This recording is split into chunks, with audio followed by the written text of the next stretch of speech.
Abstrak, penelitian yang berjudul Strategi Kontrol Optimal pada Sistem Dinamik Perokok ini meneliti tentang strategi optimal dalam model dinamik merokok, di mana model dinamik merokok ini dibagi menjadi subpopulasi. Yang pertama, perokok potensial atau non-perokok. Yang kedua, perokok aktif yang merokok setiap hari. Dan yang ketiga, orang-orang yang telah berhenti merokok secara permanen. Terdapat 5 variabel strategi pengendalian model dinamik merokok. Di antaranya yang pertama, pendidikan terkait bahaya merokok, baik kesehatan. Yang kedua, vaksinasi. Yang ketiga, perpajakan tembakau. Yang keempat, pengobatan. Dan yang kelima, rehabilitasi. Penelitian ini menggunakan metode Pontryagin Maximum Principle. Selanjutnya, metode Rank Kuteori keempat, sehingga berdasarkan hasil simulasi terlihat bahwa strategi yang diberikan efektif mengurangi jumlah subpopulasi yang berpotensi menjadi perokok dan perokok aktif, sedangkan subpopulasi yang berhenti merokok dapat berkurang. Merokok merupakan salah satu aktivitas yang sudah dianggap biasa di dunia ini, meskipun dengan merokok dapat menyebabkan beberapa jenis penyakit yang akan terancam pada tubuh. Dalam artikel ini, model epidemik penyebaran penyakit menular ada 3. Yang pertama itu rentan terinfeksi dan pulih atau biasa dikenal dengan SIR. Dalam model SIR epidemik dibagi menjadi 3 subpopulasi. Yang pertama S. S itu akan mempresentasikan subpopulasi yang rentan terhadap penyakit. I mempresentasikan subpopulasi yang terinfeksi penyakit pada waktu tertentu. Dan R itu mempresentasikan subpopulasi yang telah pulih terinfeksi suatu penyakit. Metode Pontryagin Maximum Principle itu digunakan untuk mengoptimalkan penyebaran setiap subpopulasi perokok. Sistem linear invarian waktu yang disajikan itu dikatakan terkontrol bila setiap keadaan sembarang X0 itu dia sama dengan X0 yang terdapat input UT yang tidak dibatasi, maka dapat mentransfer keadaan X0. Di situ dapat diberikan dia punya penyelesaian yang bila sistemnya terkontrol, yaitu dia masuk ke dalam UT yang mentransfer X0 ke X1 dalam waktu berhingga T sama dengan T1. Maka di dalamnya itu dapat diperoleh dengan dia punya sistem yang telah diberikan. Teorema terkait dengan sistem terkontrolnya itu syarat perlu dan cukup terkontrol menggunakan matriks MC di mana C mutlak AB mutlak A kuadrat B sampai dengan mutlak AN kurang 1B mempunyai rank sama dengan N. Maka metode Pontryagin Maximum Principle itu merupakan salah satu cara dalam menyelesaikan masalah kendali optimal dengan kendala yang terbatas. Kita masuk pada bagian tujuan. Tujuan daripada penelitian ini yaitu untuk mengurangi laju jumlah subpopulasi perokok dan meningkatkan laju jumlah subpopulasi yang berhenti merokok. Pada bagian metode penelitian, sistem persamaan diferensial non-linear terkait model epidemik perokok yang digunakan dalam penelitian ini yaitu sebagai berikut.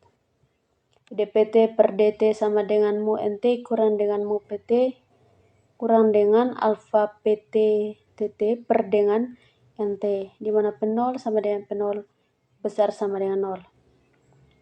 Persamaan diferensi non-linear kedua, dt t per dt sama dengan alfa pt tt per dengan nt kurang dengan omega tambah mu tt, di mana t0 sama dengan t0 besar sama dengan 0, dkt per dt sama dengan omega tt kurang dengan mu kt di mana Q0 sama dengan Q0 besar sama dengan 0.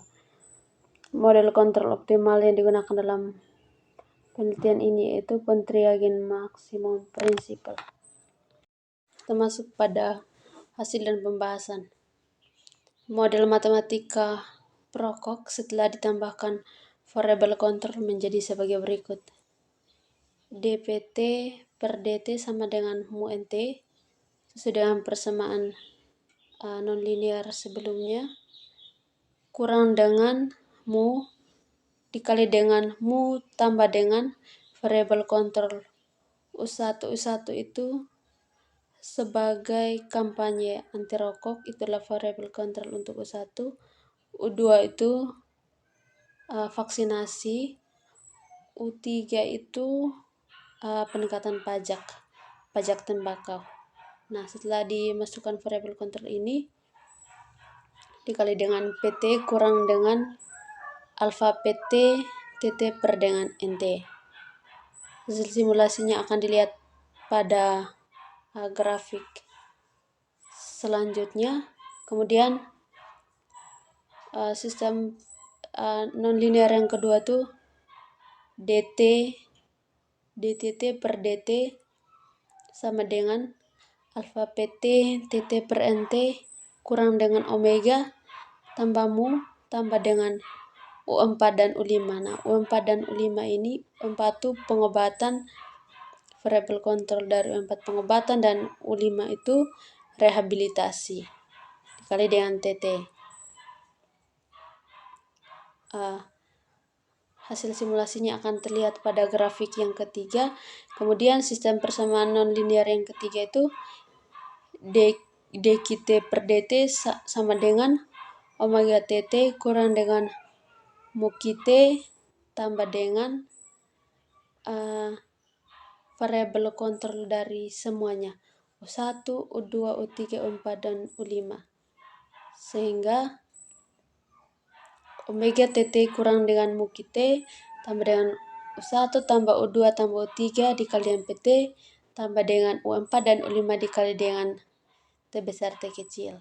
Nah, ini simulasinya akan terlihat pada simulasi gambar yang ketiga. Dalam mendapatkan solusi yang optimal digunakan, tadi sudah dijelaskan bahwa menggunakan model Pontryagin Maximum Principle. Berikut langkah-langkah pada metode Pontryagin Maximum Principle. Yang pertama itu menentukan fungsi Lagrange dan Hamiltonian. Yang kedua itu menentukan kondisi stasioner fungsi Hamiltonian terhadap variabel kontrol. Yang ketiga menyelesaikan persamaan state. Yang keempat menentukan persamaan adjoint dan co-state. Yang kelima itu menyelesaikan dengan forward backward sweep Runge-Kutta orde 4. Nah, kita akan membahas 3 gambar, dan 3 gambar ini adalah hasil simulasi menggunakan aplikasi MATLAB. Nah, teman-teman kita lihat pada gambarnya itu menunjukkan populasi perokok dan juga time in day atau waktunya. Nah, pada populasi perokok itu mulai dari 0 sampai 150 dan time in day-nya itu mulai dari hari pertama sampai dengan 30 hari. Nah, teman-teman kita lihat ada terdapat 2 garis juga. 2 garis itu adalah garis merah dan juga garis hijau. Garis merah ini menunjukkan populasi perokok tanpa kontrol, sedangkan garis hijaunya menunjukkan populasi dengan kontrol. Nah, kita lihat pada 7 hari pertama ketika diberikan variabel kontrol, 3 variabel kontrol yaitu U1, U2, dan U3, di mana U1 adalah kampanye anti rokok, U2 adalah vaksinasi, dan U3 adalah peningkatan pajak tembakau, itu populasi dengan kontrol makin meningkat. Teman-teman kita lanjut pada gambar yang kedua. Pada gambar yang kedua ini menunjukkan perokoknya itu ada mulai dari 0 sampai 50, sedangkan time in day-nya itu mulai dari 0 sampai 30, di mana time in day-nya ini diberikan waktu 30 hari atau 1 bulan. Nah, teman-teman pada gambar yang pertama tadi kita lihat bahwa ketika diberikan 3 variabel kontrol itu populasi dengan kontrol itu meningkat. tapi tidak meningkat dengan sangat tinggi, sehingga digantikan menggunakan dua variabel kontrol lagi, di mana variabel kontrol U4 dan U5. U4 itu menunjukkan pengobatan, sedangkan U5 itu menunjukkan rehabilitas. Nah, kita lihat ketika diberikan dua kontrol ini dalam jangka waktu 30 hari, populasi dengan kontrol itu meningkat. Nah, namun meningkatnya tidak melebihi populasi tanpa kontrol, sehingga teman-teman kita lihat pada gambar yang ketiga. Nah, pada gambar yang ketiga ini berbeda jauh dengan gambar 1 dan juga gambar 2. Karena apa? Nah, gambar ketiga ini garis hijaunya itu di atas, sedangkan garis merahnya itu di bawah.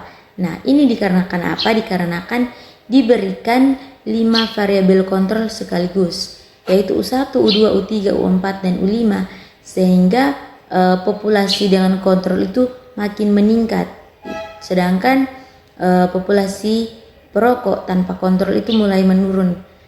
Karena dampak dari 5 variabel kontrol itu sangat besar, sehingga perokok itu bisa dioptimalkan.